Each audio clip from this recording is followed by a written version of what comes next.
Good evening. This is Doc Severson for the Theo Night Report for Thursday, December 29th. What I'd like to talk about tonight is how on earth can you get short entries into some of these high flyers. Now, one of the reasons why this topic is so popular lately is because we have so many of these stocks that have recently just gone absolutely berserk. Like NVIDIA is kind of the poster child for this.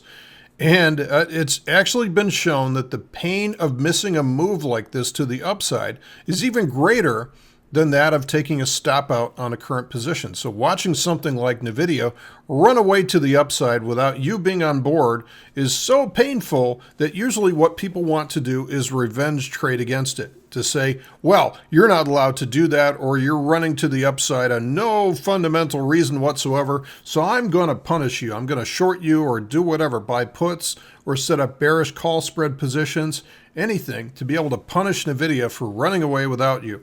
Well, I think we all know that that doesn't work out too well. And one of the things that I say all the time in this, and I've read this through the years and I've experienced it myself, is that bears that want to punish a stock like this are always way too early to the party and end up prolonging it.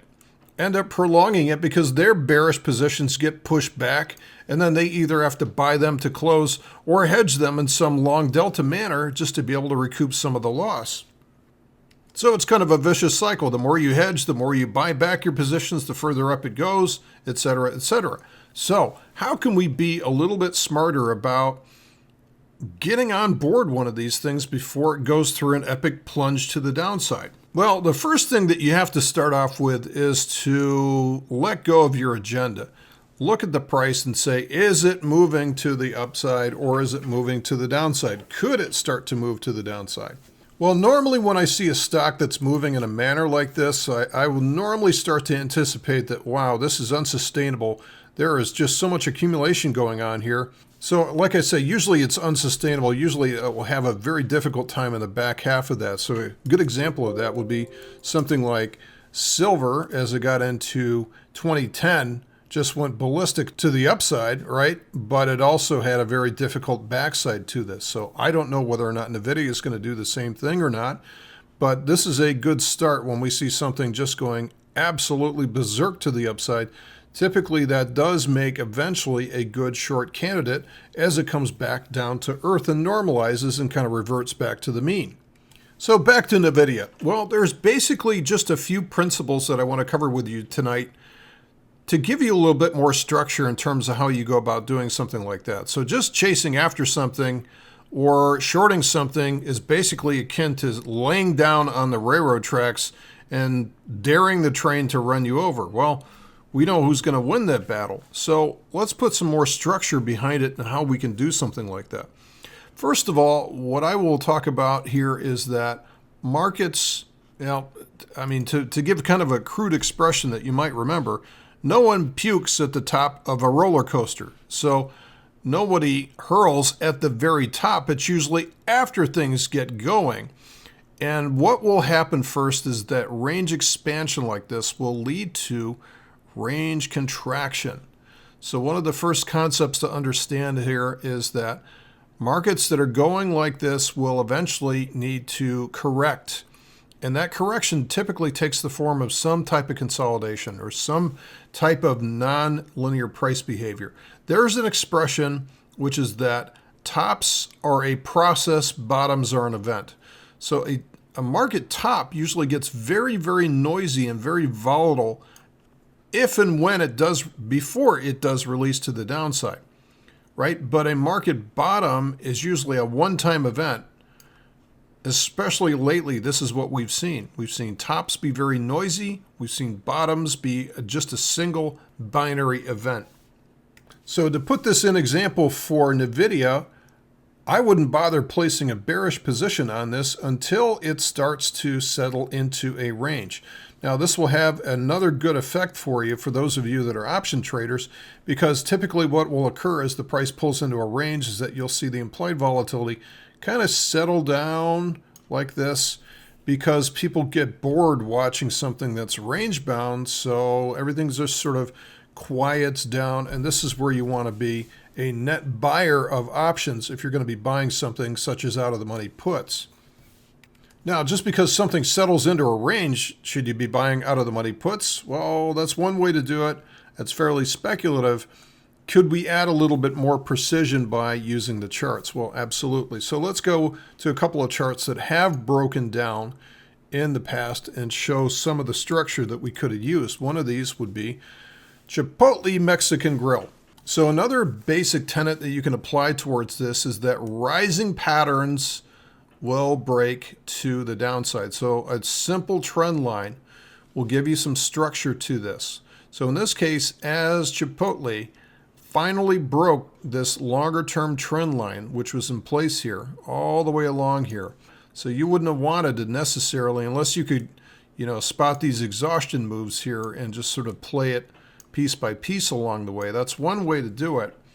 But very frankly, this is very difficult to get on board these. So first of all, most people are not watching this for a break to the downside. So you have to be very aware that this would be a candidate going berserk to the upside that you would want to put on a watch list and continually watch this thing. But if it does break through here, then what's going to oppose your trade was that you'll have a very difficult spike in implied volatility at this point. So you see a big spike at this point. You don't want to be buying options at this point.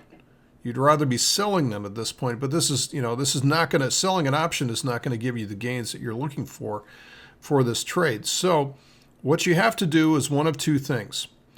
Either look for the price to return to the scene of the crime. Okay, so this will be a back test of that trend line, and this will be the exact spot right in there that you want to be looking to set up your position. Now, this one did not do that.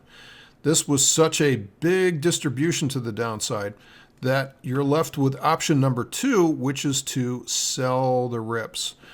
So look for something where you have, in this case, this would be an exhaustion signal right there as the price rallied up into exhaustion, and you're going to be selling the rips by setting up some kind of short delta position into there, whether or not you set up a spread, whether you buy puts out of the money. But again, the point here is that the implied volatility will be much lower at this point. So again, you can be a net buyer of options, which is, again, going to be giving you a better reward to risk scenario on that trade. Now, notice also on Chipotle that it did get very noisy. It did get very noisy as it got near the top here. Remember what I said earlier, tops are a process, bottoms are an event. Notice how each one of these bottoms so far has been very spiky. So tops are a process. So markets get very, very noisy as they approach the top. Number one. Number two, ascending patterns break to the downside. And from there, it's game on, and it's just a matter of whether or not the price is going to bounce back up and revisit the scene of the crime, or you're left with option number 2, which is to sell the rips in this case. Now, what a lot of people do is they'll say, okay, Chipotle, let's go sell the rips on Chipotle. Well, you got to understand that this broke down well over a year ago. So this is a very, very mature move to the downside at this point. So to me, this is not a very good candidate anymore. I mean, we're trying to catch stuff that's really high and giving us the best reward to risk entry on this. So I wouldn't be chasing after Chipotle at this point any further. Now, another good example would be something like XLE, the energy ETF. So again, this was kind of a casualty from 2014. So you can see in this case, again, this rising patterns eventually break to the downside, Now, this one did break, and that trend line that we're looking at on the monthly chart, so this trend line right here on the monthly chart is really represented by about the same thing right here. So notice how, now getting the top is difficult, right? So this did break into a series of lower highs and lower lows already, but finally we break the trend line. And notice how this one did revisit the scene of the crime. A lot of times you will see charts retest or backtest the trend line from whence they came before they start to really release. So notice how long that this took. This topped out pretty much in July of 2014, somewhere around in July of 2014. And waiting for this thing to actually break through there. So perhaps this was an entry up there, but I'm not going to pretend that this would have been an easy one. Again, this would have been still within that trend line. So breaking through the trend line. So these would have been different entry points here. But this one here, I mean, we're a few months into 2015 by the time. So this is about 9 months later that you're finally taking a short entry into this one. And that's the one that works out. So look at the amount of patience you have to take just to be able to get this one that's running to the upside. In the end, did it matter that you lost out on this portion of the move? No, not really, because a lot of the selling actually began after. You can see in much better detail here on the monthly chart. A lot of the selling actually began after it started moving to the top. And you can learn a lot from studying the moves that occurred back in 2008 as well, too. So let's apply this to Facebook. Now, Facebook certainly is a poster child of something that's running away to the upside, right? But we can apply some structure towards this and say, okay, here's a pretty definitive trend line. I mean, we're going to have to take some artistic license here within this trend line because it's just a matter of what can we identify that's going to give us the greatest number of touches. So this one is going to have to break down through this trend line as well too, and then see if it revisits the scene of the crime back up here. This is going to be the optimal entry for that. So it's either going to continue higher or roll over at this point. So again, we want to put ourselves in a position where our reward to risk is outstanding in a condition like that. The bounce back up will also depress the implied volatility as well, so we can be a net buyer of options at that point and see whether or not this is going to release. But before this does release, remember what we talked about. One of the first principles is that tops are a process. I don't expect this to just drop like a stone from this level. Normally we get a very, very noisy top here before it finally breaks down through that trend line. And then we simply have to wait for whether or not we're going to see a back test of this, or if it drops further than that, we simply need to look for the next rip to sell into. And a lot of these texts are really the same kind of thing. I mean, we're seeing a lot of these trend lines here on some of the texts like Google. So Google is another example of this where we're going to see these types of moves.